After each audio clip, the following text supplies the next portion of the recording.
जय हिंद फ्रेंड्स। तो हम आपके लिए बीएससी फर्स्ट ईयर एग्जामिनेशन 2024-25 के लिए जो आप लोगों का माइनर सब्जेक्ट होता है केमिस्ट्री, जिसका टॉपिक होता है फंडामेंटल ऑफ केमिस्ट्री, उसका हम लोग जो है क्वेश्चन पेपर लेकर आए हैं।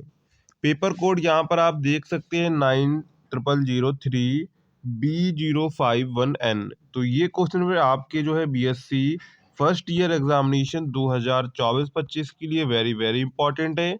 इसमें जितने भी क्वेश्चंस आपको दिखाए जाएंगे वो सभी क्वेश्चंस आपके एग्जाम के लिए इंपॉर्टेंट है, तो आप इन सभी क्वेश्चंस को एक बार एग्जाम से पहले देखकर जरूर जाइएगा। और अगर आप चैनल पर पहली बार आए हैं तो आप चैनल को सब्सक्राइब एंड वीडियो को लाइक करना ना भूलिएगा। तो चलिए एक एक करके हम लोग सारे क्वेश्चंस को कवर करेंगे। उससे पहले यहाँ पर आपको जो समय है यहाँ पर 2 घंटे का दिया जाता है और आपका जो मैक्सिमम मार्क्स है वो 75 नंबर का होता है। ठीक है, अलग अलग यूनिवर्सिटी में हो सकता है किसी में 80 नंबर का होता है, तो वो आप अपने अकॉर्डिंग देख लीजिएगा। तो सबसे पहले देखिए, कोई भी आप लोग पेपर को सॉल्व करें, सबसे पहले जो इंस्ट्रक्शंस यानी कि जो आपको नोट दिए जाते हैं उनको पढ़ना सबसे बेहद जरूरी है। ठीक है, तो यहाँ पर नोट क्या दिया गया, पहला नोट दिया गया है attempt all the sections as per instructions, यानी कि समस्त खंडों को निर्देशानुसार हल कीजिए। तो यहाँ पर सबसे पहले है हमारा सेक्शन ए, यानी कि खंड आ, जिसमें हमको very short answer type questions यानी कि अति लघुत्तरीय प्रश्न देखने को मिलते हैं। तो यहाँ पर सबसे पहले निर्देश क्या दिया गया देख लीजिए, अटेम्प्ट ऑल 10 क्वेश्चंस, यानी कि सभी 10 प्रश्नों को हल करना है। ठीक है, each very short questions carries 2 marks, यानी कि प्रत्येक जो है अति लघुत्तरीय प्रश्न 2 अंकों का है। Very short answer are required not exceeding 75 words, यानी कि आपका जो आंसर है वो 75 शब्दों से ज्यादा नहीं होना चाहिए। ठीक है, अगर हिंदी में देखना चाहें तो हिंदी में आपको यहाँ पर दिया गया है, सभी 10 प्रश्नों का उत्तर दीजिए, प्रत्येक अति लघुत्तरीय प्रश्न 2 अंकों का है, अधिकतम 75 शब्दों में अति लघुत्तरीय उत्तर अपेक्षित है। तो यहाँ पर सबसे पहला क्वेश्चन है, H2O is liquid while H2S is gas, give reason, यानी कि H2O एक द्रव है तथा H2S गैस क्यों है, ये आपको यहाँ पर बताना है। ठीक है, नेक्स्ट है arrange the following carbocation in increasing order of their stability, यानी कि निम्नलिखित कार्बोकैटायन की को उनकी स्थिरता के बढ़ते क्रम में लगाएं। ठीक है, ये भी कितने नंबर में है, ये भी आपका 2 नंबर में है। इसके बाद नेक्स्ट क्वेश्चन है आपका इसी में C, electron affinity of chlorine is higher than of fluorine, why, chlorine की इलेक्ट्रॉन बंधुता फ्लोरीन से अधिक होती है, क्यों, ये आपको यहाँ पर बताना है। ठीक है, इसके बाद आगे बढ़ते हैं तो इसी में हमको डी पार्ट दिया गया है। तो डी पार्ट क्या कह रहा है, draw the structure of D and L configuration in glyceraldehyde, यानी ग्लिसरल्डिहाइड का डी और एल विन्यास बनाइए। ठीक है, ये क्वेश्चन जो है वेरी वेरी इंपॉर्टेंट क्वेश्चन है, तो इसको आप जो है टिक कर लीजिए। डी और एल का कॉन्फ़िगरेशन जो है ग्लिसरल्डिहाइड का वो सबसे ज़्यादा इंपॉर्टेंट है। ठीक है, और जो ग्लूकोज की एल एवं डी संरचना होती है उसको भी आपको अच्छे से तैयार कर लेना है। ठीक है, इसके बाद इसी में हमारा ई पार्ट है, give 2 examples each of hardware and software, hardware और सॉफ्टवेयर के दो दो उदाहरण दीजिए। ठीक है, इसके बाद इसी में है आपका calculate the value of log 8, given आपको लॉग 2 का मान यहाँ पर दिया गया है और हमसे जो है लॉग 8 का मान पूछा गया है। ठीक है, तो यहाँ पर देखो लॉग 8 लिखा हुआ है, लॉग 8 इसको हम लिख सकते हैं लॉग 2 की पावर 3, तो ये 3 आगे आ जाएगा, 3 लॉग 2 हो जाएगा। लॉग 2 का मान यहाँ पर हमको दिया गया 0.3010, यहाँ पर रख देंगे और 3 से गुणा कर देंगे तो हमारा लॉग 8 का मान आ जाएगा। ठीक है, इसके बाद इसी में आपका जी पार्ट है। तो जी पार्ट क्या कह रहा है, देखो write two differences between configuration and conformation, यानी कि विन्यास तथा संरूपण के बीच 2 अंतर लिखिए। इसके बाद है इसी में आपका write the electronic configuration of chromium given atomic number of chromium equal to 4। ठीक है, यानी कि क्रोमियम का इलेक्ट्रॉनिक विन्यास लिखें क्रोमियम का परमाणु क्रमांक कितना है? तो क्रोमियम का परमाणु क्रमांक है 24। कितना है? 24 है। ठीक है, इसी में आपका आई पार्ट दिया गया है। List the following as electrophiles, list the following as electrophiles and nucleophiles, यानी कि निम्नलिखित को नाभिक राखी और इलेक्ट्रॉन राखी के रूप में वर्गीकृत करें। इसके बाद इसी में आपका जे पार्ट है, तो जे पार्ट क्या कह रहा है?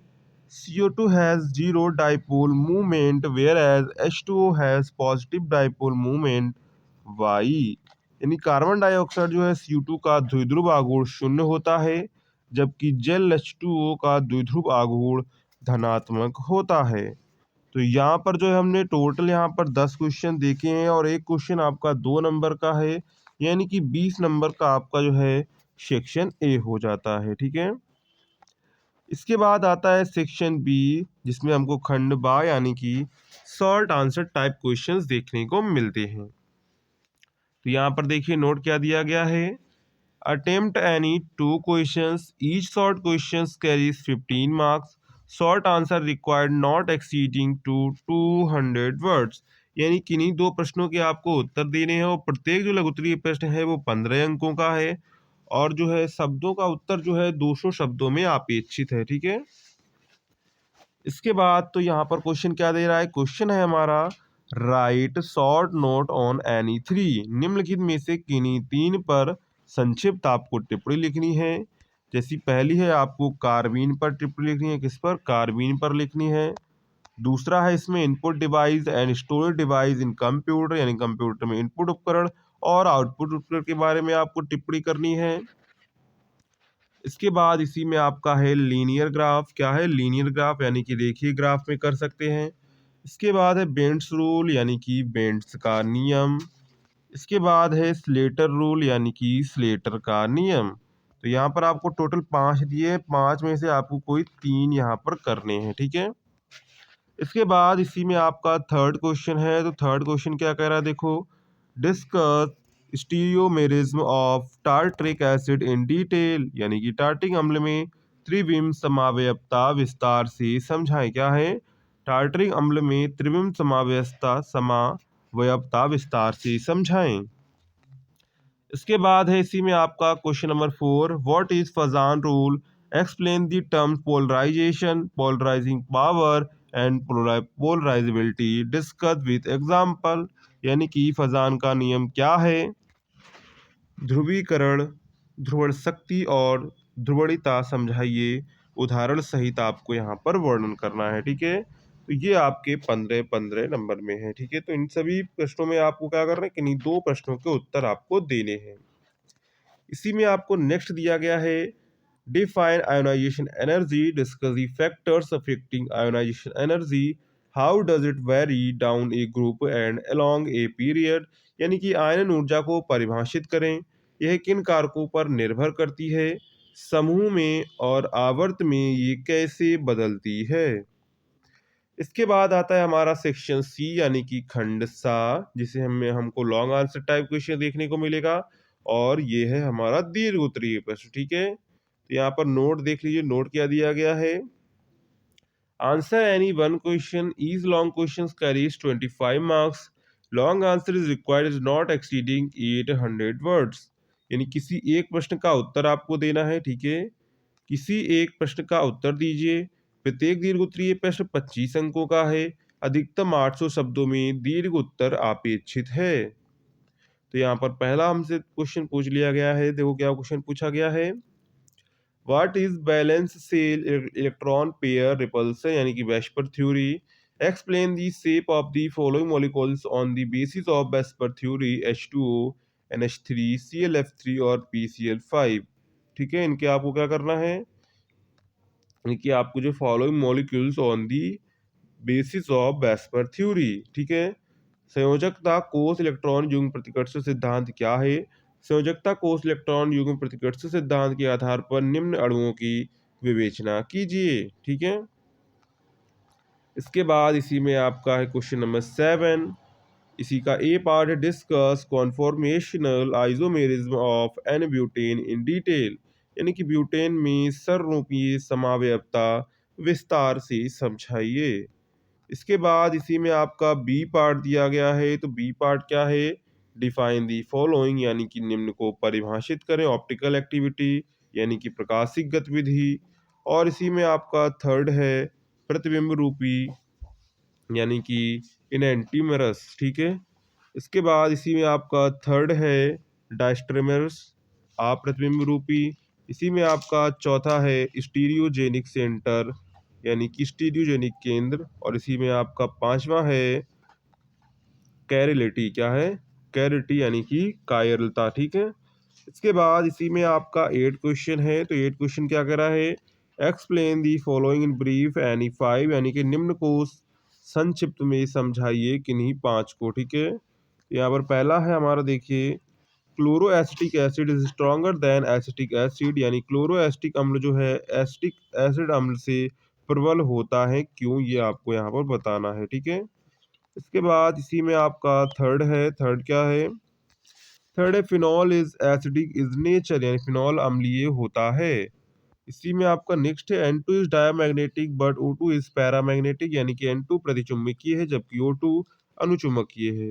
इसी में आपका फोर्थ है stability order of O2 plus और O2 माइनस की 2, यानी कि इसका आपको O2 प्लस 2, O2 माइनस की 2 का स्थिरता आपको क्रम बताना है, ठीक है। इसके बाद इसी में क्वेश्चन नंबर 5 है आपका हाइपर कंजुगेशन, यानी कि अति संयुग्मन क्या है, उस पर आपको टिप्पणी करनी है। इसके बाद एप्लीकेशन ऑफ इंटरनेट, यानी कि इंटरनेट के उपयोग क्या है, उसको उसके बारे में आपको लिखना है। और इसी में लास्ट आपका प्रोबेबिलिटी, यानी कि प्रायिकता के बारे में आपको लिखना है, ठीक है। तो ये 7 आपको दिए गए हैं, इनमें से आपको कोई जो है यहाँ पर 5 करने हैं, ठीक है। तो ये आपका जो है पूरा बीएससी फर्स्ट ईयर का क्वेश्चन पेपर हो जाता है, जो हमने आज की इस वीडियो में आपको दिखाया हुआ है, ठीक है। तो अगर आप इस क्वेश्चन पेपर को एक बार एग्जाम से पहले जरूर देख कर जाइएगा। और अगर आप चैनल पर पहली बार आए हैं तो आप चैनल को सब्सक्राइब और वीडियो को लाइक और अपने दोस्तों में शेयर करना ना भूलिएगा। मिलते हैं नेक्स्ट वीडियो में, तब तक के लिए जय हिंद बच्चों।